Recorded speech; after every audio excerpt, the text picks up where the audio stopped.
국민 여러분 안녕하세요. 강선입니다. 오늘 무척 더웠던 날입니다. 사실 이렇게 더위가 오면 저같이 소상공인들, 특별히 자영업 또 전통시장에 일하는 사람들에게는 정말 이 여름이 무서워지기 시작합니다. 그래서 오늘 제목은 뜨거운 여름보다 더 무서운 장사, 버티기라는 제목 가지고 소상공인들도 특별히 시장에서 일하는 분들, 자영업자들이 끌어올라오는 냄비 속의 물 속에서 왜 나오지 못하고 있는가, 이런 생각을 여러분과 나누고자 합니다. 사실 그 자영업자 비중이 높은 나라이지만 그 자영업 아니면 또 특별한 일을 할 수가 없는 분들이 국민의 4분의 1 이상이 되다 보니까 자영업자가 그 빚이 엄청 늘어났잖아요. 부채가 많이 늘어난다고 하잖아요.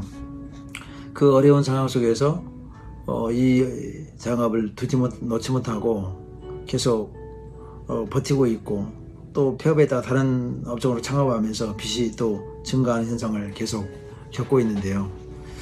냄비 속이 뜨겁다는 것을 알면서도 있어야 되는 처지에 있는 우리 소상공인들의 입장을 저도 늘 경험하고 살기 때문에 오늘은 이 제목을 가지고 여러분과 이렇게 말씀 나누고 싶습니다. 5월 말이지만 오늘 정말 뜨겁고 달궈진 날씨였죠. 특별히 취약한 우리들은 죄가 없죠. 더위가 내린 벌은 우리가 받을 것이 아니고 더위를 내쫓기 위해서 많은 편리한 시설, 에어컨, 또 차, 편안한 생활을 하기 위해서 사는 분들이 있잖아요. 좀 갖추고 또 있는 분들이 삶에서 내놓은 그 뜨거운 열기를 우리가 몸으로 다 받아들이고 사는 것이 아닌가 생각이 들고, 보름의 속담처럼 내 더위 콧대이라고 너희가 사과라고 하는 것처럼 되어버린 상황인데, 이 계절이 바뀌고 이제 덥거나 추우면은 사실 어려운 분들이 훨씬 더 취약해진 건 사실입니다. 대체할 수 있는 방법이 적으니까요. 그래서 오늘 저도 어떻게 그들처럼 살고자 하는 것은 아니지만, 그래도 전통시장에서 살만한, 또 일해야 될 만한 이유가 내게 있다는 생각을 가지고 열심히 일하고 있고 벌써 26년차 되었습니다. 근데 그 시간이 지나갈수록 격차가 계속 벌어지는 것 같아요. 초창기 전통시장에서 일할 때는 이마트가 이제 만들어지기 전이었거든요.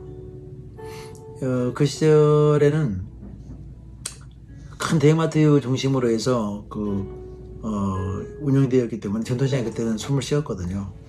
또 급식이 되면서 많이 이제 전통시장에 있는 상품들, 김이든 건어물이 이제 팔리지 않고 아이들에게 냉동류 상품들이 들어가면서 전통시장이 이제 직격탄을 맞게 되었는데, 정책위반 사람들은 잘 모르죠.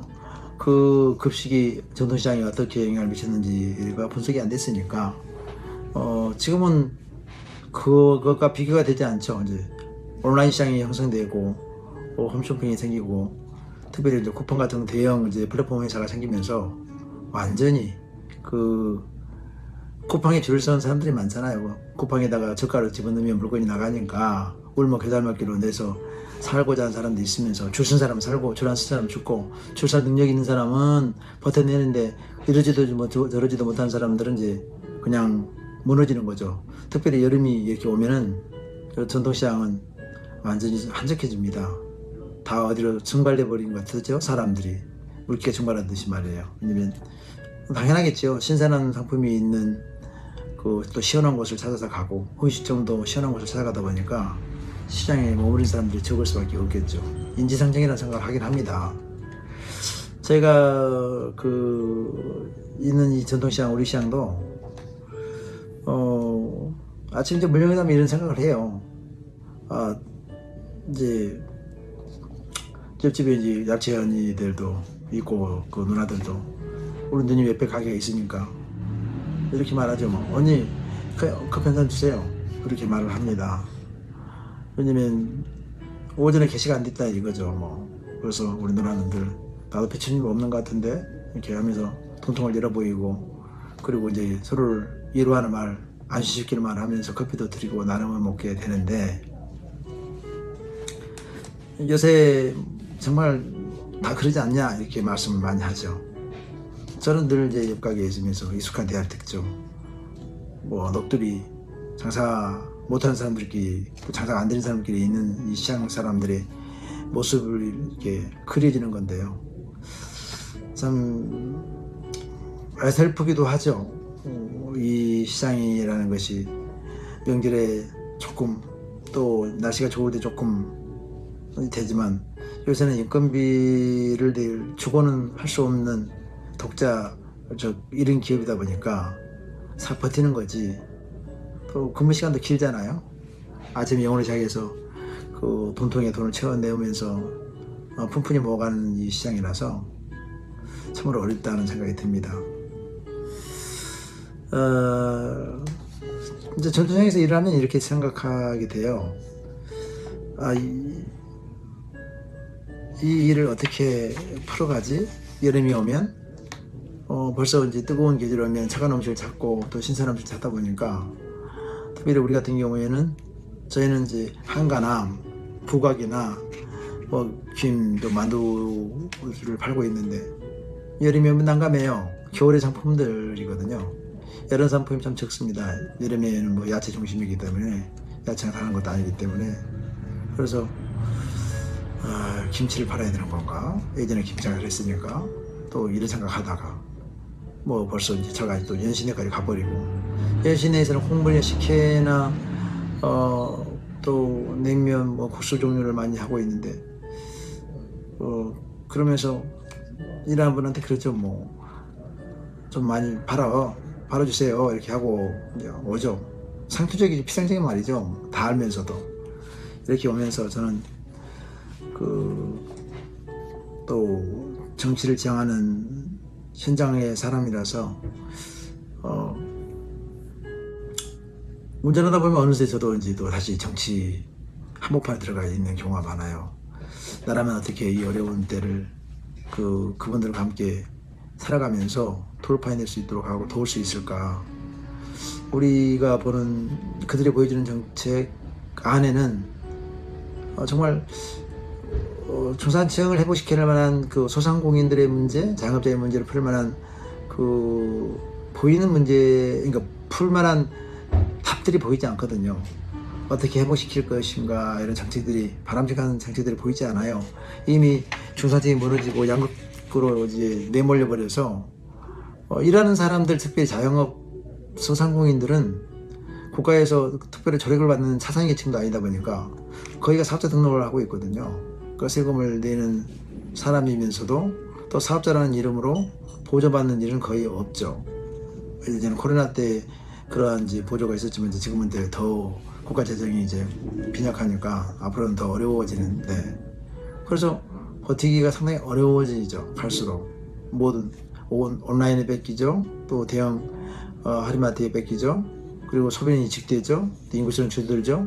그러니까 갈수록 전통시장은 이질 수가 없는 상황 속에서 어떻게 하면 이 전통시장 활성화를 위해서, 또 소상공인들, 자영업자들을 위해서 우리 인구의 거의 직업 활동 인구의 4분의 1 이상이 되고 있는 어마어마한 식구들이거든요.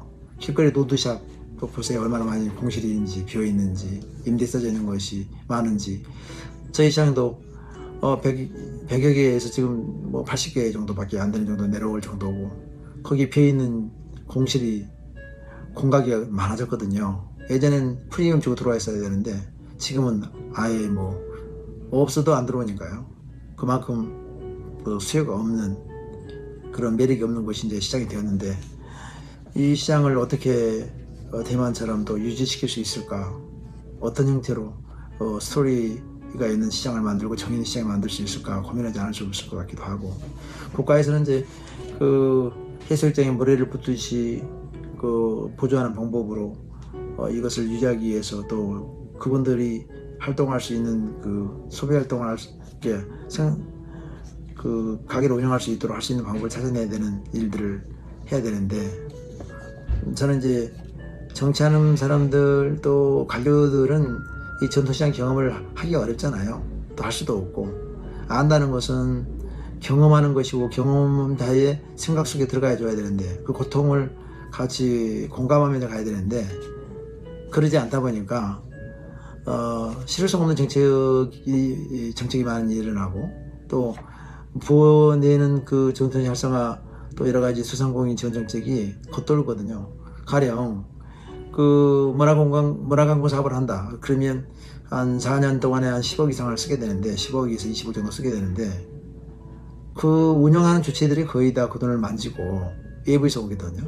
그 문화진흥공단 그 활성화 단장이 오는데 전혀 뭐 실질적인 매출에 도움이 되지 않는 하적인 보이는 거 또 실적을 내야 다른 데도 가다 보니까 엉뚱하게 돈을 쓰고 가버리는 경우가 많은데 정말 우리들은 참 황당하게 다름이 없죠. 왜냐면 저들이 가서 뭘 하고 하는 거지? 이런 생각을 하게 됩니다. 물론 시장 상인들이 시간이 있어서 같이 그 컨소시엄을 구성하고 활성화시키기 위해서 뛰면 좋은데 사실은 1인 기업이라 사실 어렵거든요. 그래서 저도 이제 다음 대선까지는 벌써 이제 5년이 더 남을 것이고 그러면 이제 저도 26년, 30년이 가까이 되게 되는데 저희가 이 시장 안에 있으면서 겪었던 경험들 또 국가에서 정책을 가지고 들어와서 해보겠다는 것들이 실패하는 것들을 잘 분석해 가지고 또 제가 일할 때가 되면 정책 수행자로서의 역할을 어떻게 해내야 할까 또 어떠한 것을 준비해야 될까를 가지고 잘 준비해 두었다가 한 번씩 또 여러분과 공감도 해보고 또 나눠보기도 하고 해서 좋은 정책을 대안을 만들어가면서 소상공인들 또 이 분야 일하는 청년들 또 일하고 싶은 청년들을 위한 어떤 좋은 일터가 만들어질 수 있는 희망을 이렇게 건져내는 그러한 것이 될 수 있도록 진지한 대책을 세우고 살아가는 귀한 전통시장에서의 삶을 가져가려고 합니다. 많은 분들과 대화를 나누고 많은 생각들을 가지면서 반드시 문제 속에 답이 있다는 것을 갖고 준비해보면 아주 좋은 대안들이 나오고 실효성 있게 적용될 수 있다고 생각하면서 여러분들 이 뜨거운 여름 잘 이겨내시길 바라면서 2025년 5월 27일 여러분과 함께 소상공인들에 의한 정말 뜨거운 냄비 속에서 나올 수 없는 그들의 삶, 또 저의 삶에 대해서 말씀드리고 왔습니다. 여러분 감사합니다. 건승하세요.